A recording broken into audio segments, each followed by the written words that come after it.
Dupi ya sareng saha? Oh Amel. Amel. Subhanallah. Kenapa jahat? Astagfirullahaladzim. Ini Amel yang kasus pembunuhan ibu dan anak. Ini Amel, Amelia ya. Subhanallah. Pernah nggak sih lo bayangin bangun pagi itu niatnya cuma pengen healing gitu atau sekedar ambil stick golf lah ya karena ada janji sparring, tapi yang lo temuin tuh malah scene film horor ya di garasi rumah lo sendiri. 18 Agustus 2021, Dusun Ciseti, Subang, pagi itu tuh matahari tuh harusnya kerasa hangat banget. Tapi buat seorang pria bernama Yosef, suasananya itu mendadak beku aja. Pas dia sampai di rumah di sekitar jam setengah 8 pagi, ada yang aneh. Rumahnya itu berantakan, parah, dan suasananya itu sunyi. Sunyinya tapi sunyi-sunyi nggak enak gitu. Dia panggil istrinya, si Tuti, nggak ada jawaban. Dia cari anaknya si Amel juga tetap nggak ada jawaban, nihil semuanya. Sampai akhirnya mata dia itu tertuju ke satu titik di garasi, sebuah mobil Alphard mewah ya. Tapi parkirnya tuh miring banget nih, kacau nih. Nggak ada estetiknya sama sekali tuh sampai nyentuh ke teras ubin lah gitu ya. Kayak orang yang lagi markirin, tapi markirnya tuh lagi panik setengah mati gitu ya. Dan disinilah kengerian itu dimulai. Pas bagasi mobil itu dibuka, boom aja, bau amis darah itu langsung nusuk. Di sana tertumpuk 2 jasad wanita tanpa busana, ibu dan anak. Mereka itu ditemukan dalam kondisi yang sangat mengenaskan, bersimbah darah di dalam bagasi mobil mewah mereka sendiri. Akhirnya polisi datang, garis kuning itu dipasang, dan seluruh Indonesia itu langsung geger aja. Awalnya semua ngira ini perampokan, tapi ada satu hal yang bikin dahi mengkerut nih. Duit cash itu 30 juta di atas meja tuh masih utuh aja. Perhiasan emas juga nggak disentuh. Cuman satu tuh yang hilang tuh. HP-nya milik si Amel. Dari sini kita tahu satu hal. Si pelaku tuh nggak butuh harta sebenarnya. Dia cuman butuh mereka hilang aja. Jadi ini tuh suspeknya tuh bukan perampokan amatir gitu. Ini adalah eksekusi yang sangat personal. Kayak punya dendam pribadi lah gitu ya.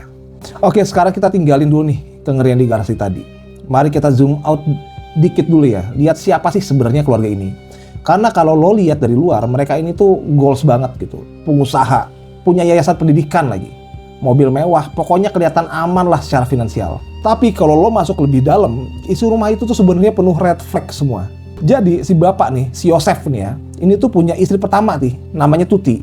Dan Tuti, dari Tuti sama Yosef, dia juga punya anak perempuan tuh namanya si Amel. Nah, si Yosef ini juga punya ternyata istri muda, istri kedua ya, namanya si Mimin.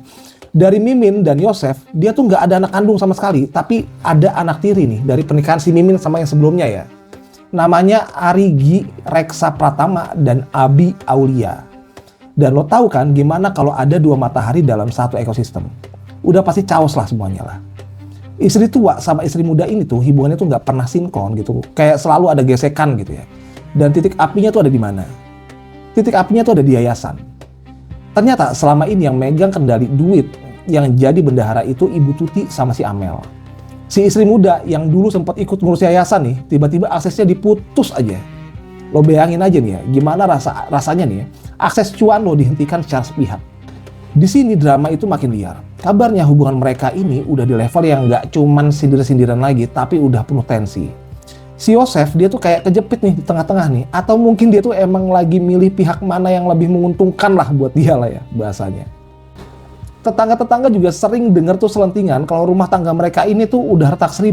Tapi yang bikin mereka mikir keras adalah seberapa besar dendam itu sampai harus berakhir di bagasi Alphard gitu.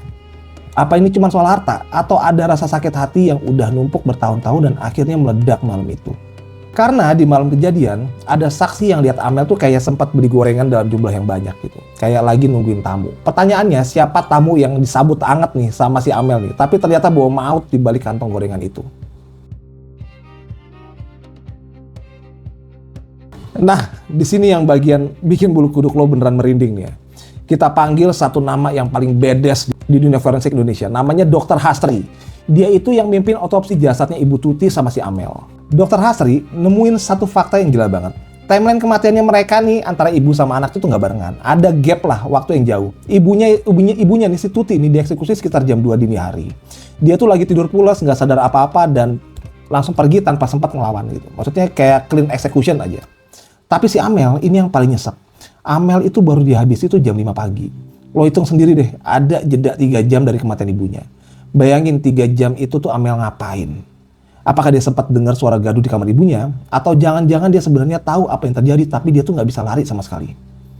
Di jasadnya si Amel, tim forensik itu nemuin luka-luka perlawanan. Artinya pas pelaku mau ngabisin si Amel nih ya, Amel tuh sadar 100%, dia tuh berjuang gitu. Dia tuh ngelawan sekutu tenaga, tapi ya itu tadi.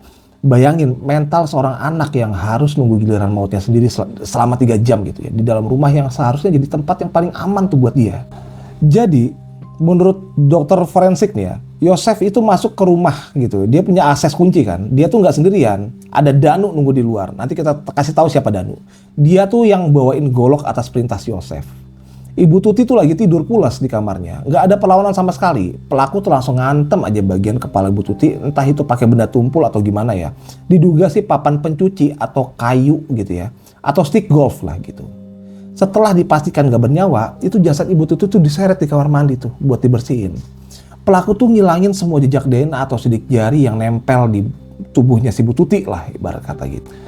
Berbeda sama ibunya, Amel itu bangun. Mungkin dia lagi dengar suara gaduh atau memang udah curiga.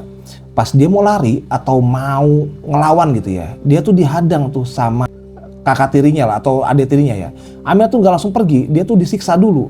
Berdasarkan pengakuan si Danu, kepala Amel tuh dipentok-pentokin tuh ke tembok tuh berkali-kali sama si Argi dan Abi. Forensik juga nemuin luka memar di tangannya si Amel. Artinya dia sempat nangkis, sempat berontak. Tapi ya itu, lawannya tuh lebih dari 1 orang, dia tuh kalah tenaga. Dan ada satu detail kecil yang sering kelewat. Jasad mereka berdua tuh kayak udah dimandiin. Udah bersih lah dari sidik jari. Pelakunya tuh bener-bener telaten banget tuh ngebersihin TKP. Seolah-olah dia tuh punya banyak waktu sebelum pergi gitu ya. Pertanyaannya siapa yang bisa sesantai itu di dalam rumah orang lain kalau emang orang yang emang udah anggap rumah itu miliknya sendiri. Baru setelah itu, kedua jasad itu diseret ke garasi mereka. Ditumpuk di bagasi mobil, Alphard gitu ya. Posisi jasadnya si Amel itu berada di atas jasad ibunya. Si pelaku diduga Yosef atau mungkin salah satu anak tirinya itu nyoba buat markirin mobil dengan posisi yang siap buat dibawa kabur. Tapi karena panik atau emang nggak jago nyetir lah ya, parkirnya itu miring parah sampai naik ke ubin teras gitu. Itulah kenapa mobil itu nggak jadi dibawa pergi gitu dan malah ditinggal gitu aja. Setelah kengerian forensik tadi, mari kita bahas satu hal yang paling bikin lo emosi nih, darah tinggi nih ya. Acting kalau ada piala Oscar buat kategori pelaku paling pintar sandiwara, pemenangnya ini udah jelas nih, si Bapak Yosef. Bayangin, selama 2 tahun, 700 hari lebih lah, pria ini tuh konsisten banget tuh mainin peran sebagai suami dan ayah yang paling hancur hatinya. Dia tuh muncul di TV, nangis-nangis di depan kamera, terus rajin banget buat ziarah ke makam istri sama anaknya. Sambil apa? Sambil baca doa, doanya tuh khusyuk banget. Seolah-olah dia tuh lagi nunggu mukjizat gitu. Tapi yang paling Yosef tuh adalah keberaniannya tuh ngirim surat terbuka tuh ke Presiden Jokowi pada saat itu. Dia minta keadilan ditegakkan.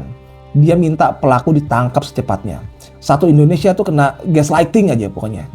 Gaslighting massal bahkan. Ada publik yang kasihan gitu, ada yang bela dia, bahkan ada yang ikutan nangis lihat penderitaannya gitu ya. The Audacity kan ya bahkan ya. Selama penyidikan yang super alot, dia tuh tetap cool. Tetap ngerasa dia tuh korban yang paling tersakiti. Padahal di balik layar, tim penyidik nih lagi kerja keras buat nyari satu celah kecil nih yang dia tutupin rapat-rapatnya. Dia ngerasa udah menang. Dia ngerasa sandiwaranya itu sempurna. Sampai akhirnya semesta tuh udah bosen lihat acting dia. Kayak pepatah lama ya, nggak pernah salah nih. Sepintar-pintarnya tupai melompat, suatu saat dia bakal kepleset juga. Dan plesetnya ini, Yosef ini tuh datang dari seorang yang paling nggak dia duga, yaitu keponakannya sendiri, yang tadi gue cerita di awal. Oktober 2023, setelah 2 tahun penuh sandiwaranya si Yosef nih, akhirnya tuh runtuh juga. Dan yang ngerubuhin itu bukan polisi lewat bukti CCTV, tapi rasa bersalah yang udah meledak di dalam dada seorang pemuda bernama Danu. Danu itu keponakannya Ibu Tuti lah ya. Akhirnya tuh nyerah juga. Dia datang ke Polda Jabar, dia nyerahin diri dan spill semuanya. Ternyata malam itu dia tuh disuruh Yosef buat bawain golok rumah. Dia tuh nggak tahu apa-apa sebenarnya awalnya. Sampai dia dengar suara jeritan si Amel dari dalam rumah.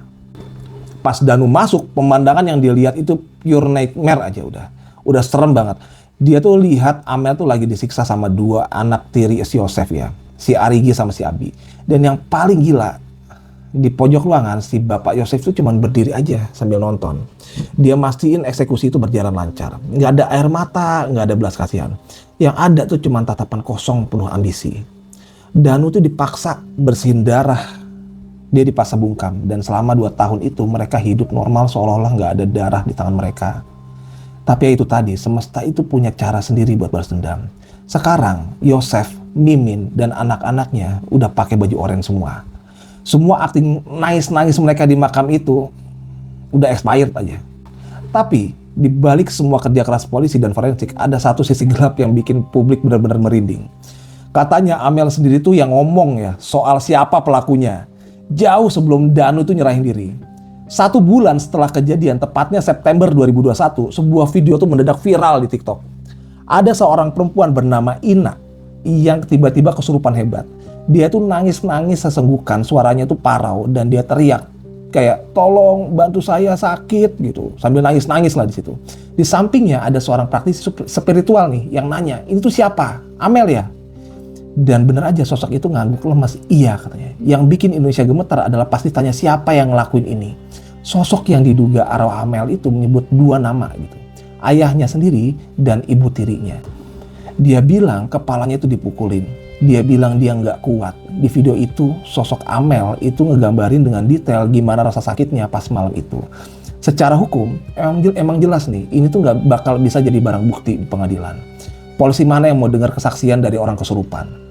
Tapi coba lo pikir, 2 tahun kemudian pas Danu akhirnya buka suara, semua poin yang diomongin di video kesurupan itu sinkron 100%. Mulai dari siapa yang ada di sana, siapa yang dieksekusi gitu ya, siapa motifnya, apa motifnya, seolah-olah Amel emang nggak tenang kalau rahasia ini tuh dibawa mati. Banyak yang bilang ini tuh cuma kebetulan atau acting.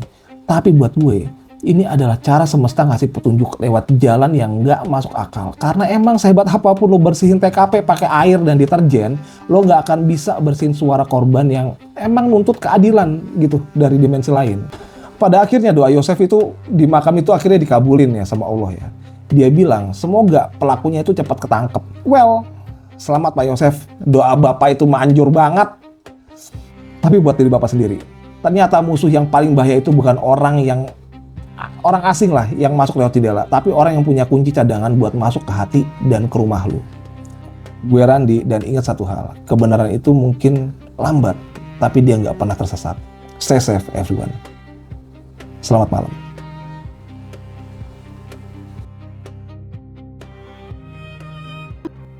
Dupi ya sareng saha? Oh Amel. Subhanallah. Kenapa jahat? Astagfirullahaladzim. Ini Amel yang kasus pembunuhan ibu dan anak. Ini Amelia ya. Subhanallah. Kok bisa masuk ke pasien saya? Kenapa ngikut barusan? Ngikut atau gimana? Ngikut ya. Pengen maksudnya tuh kok baru gitu ya. Iya. Subhanallah. Ayahnya itu siapa namanya? Ayah Teh Amel. Yosef. Subhanallah. La ilaha illallah. Kenapa ikut ini? Ikut masuk ke ini ke pasien saya, ke Teh Ina. Kenapa? Subhanallah. Nih, mau nanya ya. Ini kan Teh Amel namanya. Ya tahu, saya juga tahu dari apa tuh? Facebook ya, dari YouTube. Apakah benar siapa ini yang sebenarnya yang membunuh Teh Amel sama Ibu Tuti itu siapa? Ayah. Jadi intinya Teh Amel itu tahu ya, pas kejadian itu tahu. Iya. Subhanallah. La ilaha illallah. Subhanallah. Allah. Jangan kejar saya, jangan. Allahu Akbar. Astagfirullahaladzim. Sakit, saya sakit. Allah. Ampun. Subhanallah. Sakit. Udah. Maksud, digimanain Teh Amel itu digimana sama ayah? Digebukin. Dipukul, sakit. Dipukul. Sama siapa? Sama siapa ayah? Ayah, Sama. ibu. Maksudnya sama siapa dia itu? Datangnya. Ibu Mimin. Ibu Mimin kan itu istri mudanya ya? Iya. Subhanallah. Nih jadi intinya Teh Amel itu tahu ya waktu ayah sama Ibu Mimin membunuh Ibu Tuti. Enggak tahu. Lagi bobo. Sekitar jam berapa? Enggak tahu. Enggak tahu. Ya tahu-taunya Teh Amel bangun itu jam berapa? Pas tahu ada ayah. disiksa itu jam berapa? setengah 5. Setengah 5. Subhanallah. Kenapa? Ya Allah, astagfirullahaladzim. Ayah, Allah, sakit. astagfirullahaladzim. Sakit.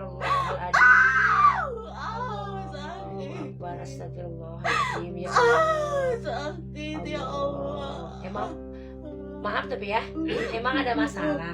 Maksudnya itu bertengkar dulu Ibu Tuti sama Ibu Mimin. Nggak tahu ya, Teh Amel itu nggak tahu ya. Subhanallah. Jadi intinya Teh Amel itu nggak tahu ya waktu Ibu Tuti Mama Teh Amel dibunuh atau disiksa, nggak Ibu Tuti Mama Teh Amel dibunuh atau disiksa, nggak tahu, nggak ngelihat. Nggak ngelihat. Teh Amel malah lagi bobo. Nah, terus dibangunin atau gimana dulu sama ayah? Dibangunin dulu. Enggak, aku kan Mau sholat. Terus mama. nanti mau ke kamar mama.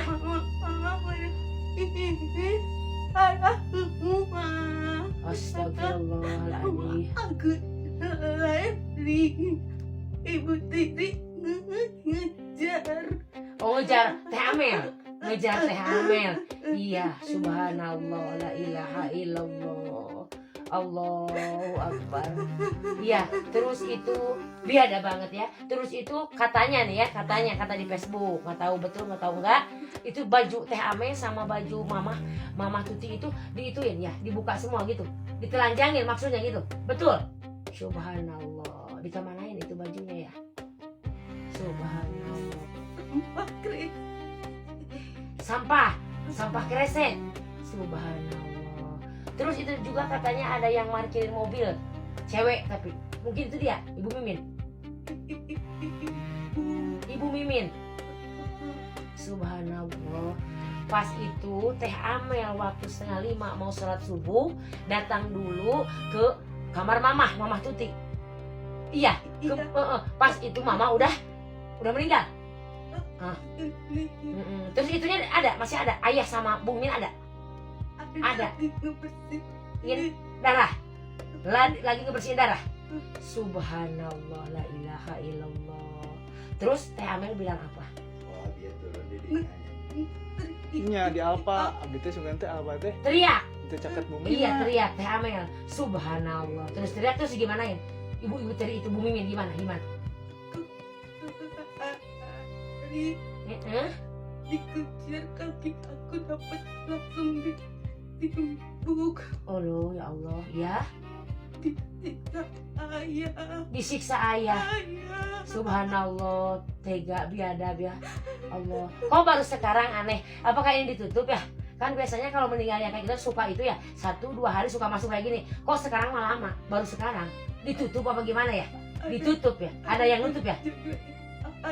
Ada yang oh iya. Jantan ayah anak pangjagi dari nabaran ayah Yosefna gitu. Ditutup kan ya? Nah, baru sekarang ini.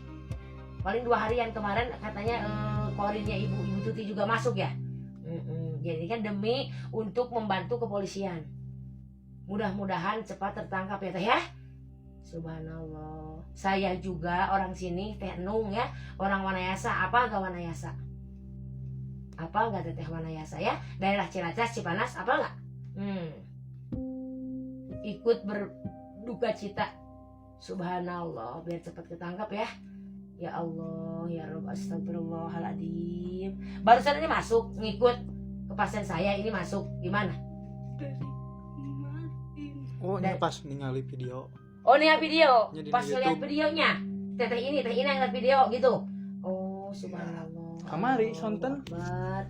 La ilaha illallah, la ilaha illallah. Sonten. Udah sekarang maunya gimana Teh Amel?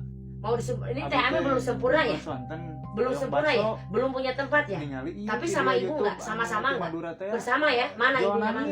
Subhanallah. Hapunten ya Ibu Tuti, abdi ikut berduka cita. Subhanallah, abdi teh orang Wanayasa tapi meninggalnya di Facebook. Masya Allah. Mudah-mudahan cepat tertangkap ya.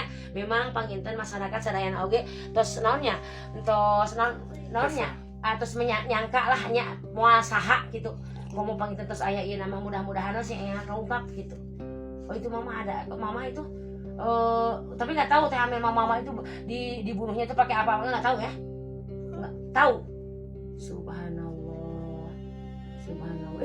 Allahu Akbar. Mungkin itu mama Tuti mah sekitar jam 12-an ya dibunuhnya.